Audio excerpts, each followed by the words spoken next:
Welcome back to Rowdy Sports. Late post. I forgot to make the video yesterday, so I'm trying to rush it out today.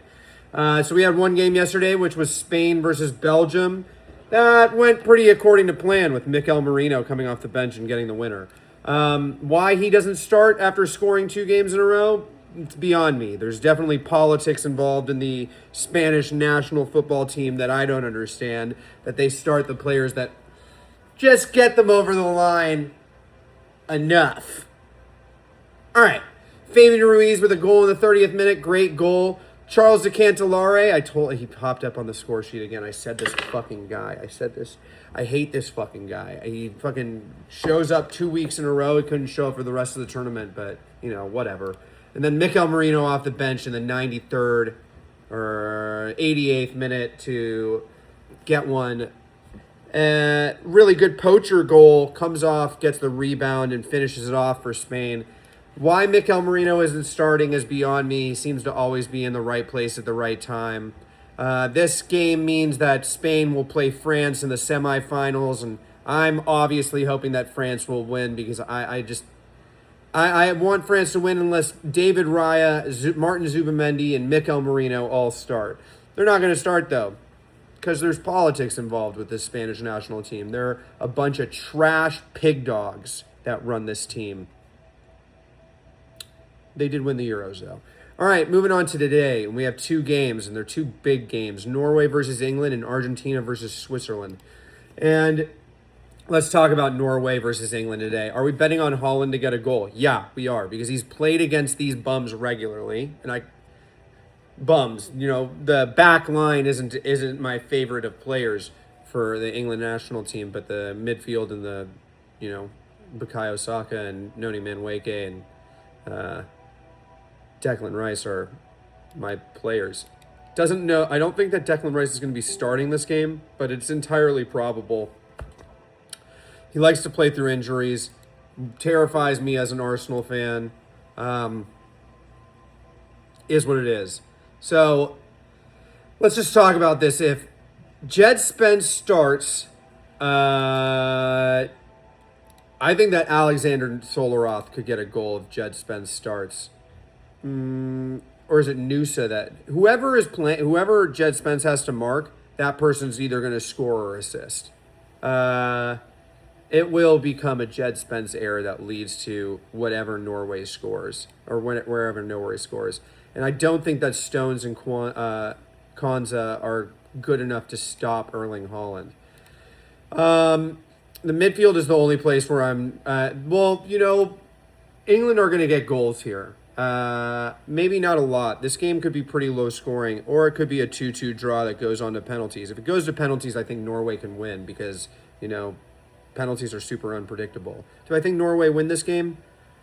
I think it's a really uphill battle, but I think that it's hard to discount anything Norway does right now because they've been so fucking good in this tournament. I mean, beating Senegal, beating Brazil, beating the Ivory Coast. It's hard to mess with that.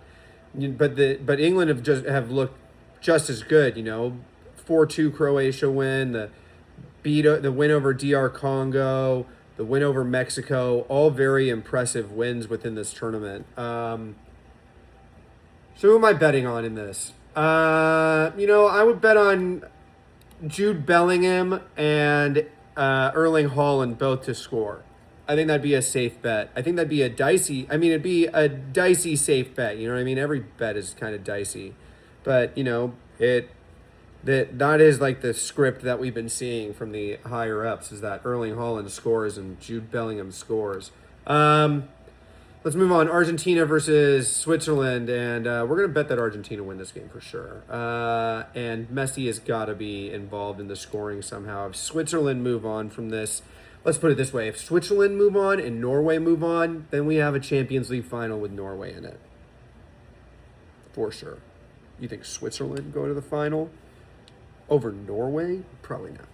Do I think that England and Argentina are probably going to play in this next match? Yeah, I do because, the world is corrupt. And I think that there's a lot of corruption that's putting Argentina in line to be the easiest layup of a World Cup You know, it has that Messi story written all over it. Um, who do I really like from this Argentina or from the Switzerland side that I think is going to be?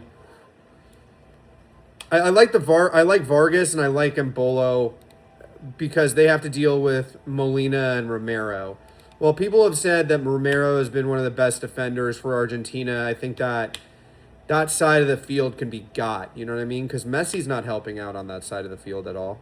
It's going to be DePaul, Molina, Romero, maybe Pedreas kind of trying to get into that side. And with Granit Xhaka playing in the 10 role for this tournament, I think that there's a really high possibility, or this game, I think there's a high possibility that Switzerland do get a goal here.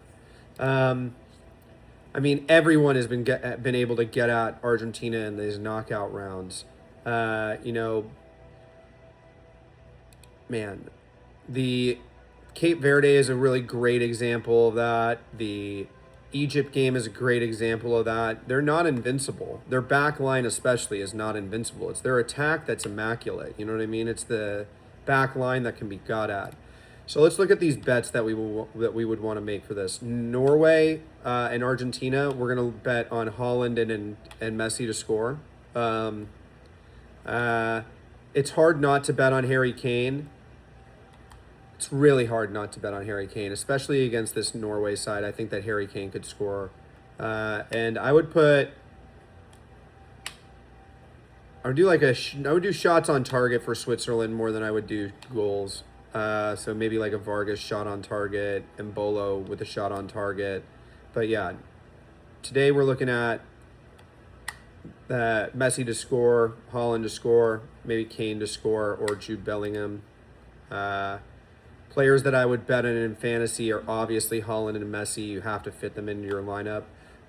Defensively, I think that you can't really bet on Ryerson if he has to deal with Bukayo Saka. He's going to give up a ton of fouls, but you know, I would look at Wolfa at for Norway. I would look at O'Reilly for Norway. I would look at Tagliafico for Argentina, and I'd look at Rodriguez for Switzerland in defense. Players in the midfield that I think are good buy downs. If Enzo Fernandez isn't absurdly expensive, I would try to get him. If he's like under 8K, I would try to fit him into a lineup. Granit Xhaka might be Vargas is probably a better buy than Xhaka. I think he'll probably be taking all their spot kicks and stuff like that. So you could get some fantasy points out of that. You could get a sneaky bet on Nusa.